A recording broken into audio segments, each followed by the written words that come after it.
Lecture du livre des Actes des Apôtres, chapitre 16, versets 22 à 34.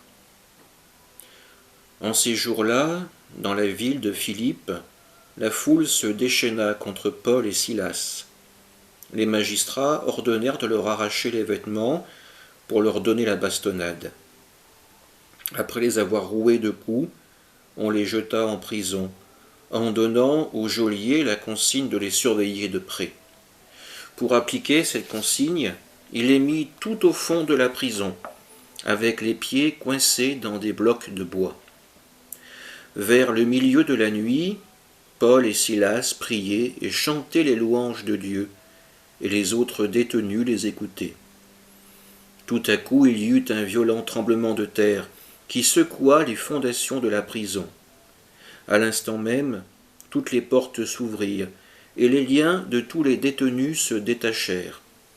Le geôlier, tiré de son sommeil, vit que les portes de la prison étaient ouvertes.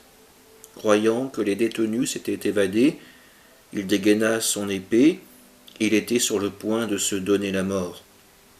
Mais Paul se mit à crier d'une voix forte, « Ne va pas te faire de mal, nous sommes tous là. » Ayant réclamé de la lumière, le geôlier se précipita, et tout tremblant se jeta aux pieds de Paul et de Silas.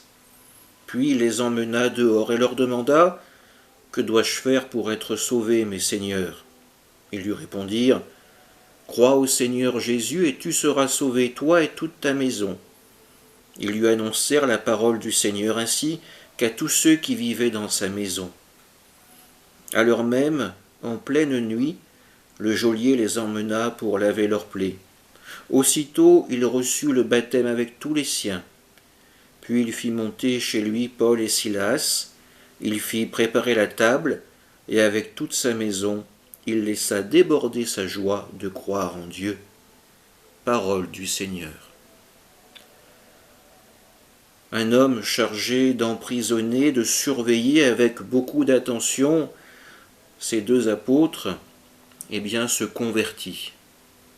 Il est touché par la grâce qui émane de Paul et de Silas, par la confiance tellement forte qu'ils ont en Dieu, qu'ils ne s'en sont même pas évadés de cette prison.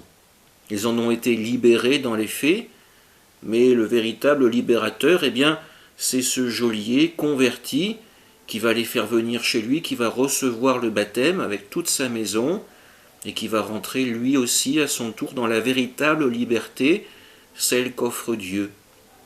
Parfois nous sommes nous-mêmes en prison à cause de nos péchés. Le Seigneur vient pour nous en libérer avec notre volonté, notre amour et surtout la force de son esprit. Amen.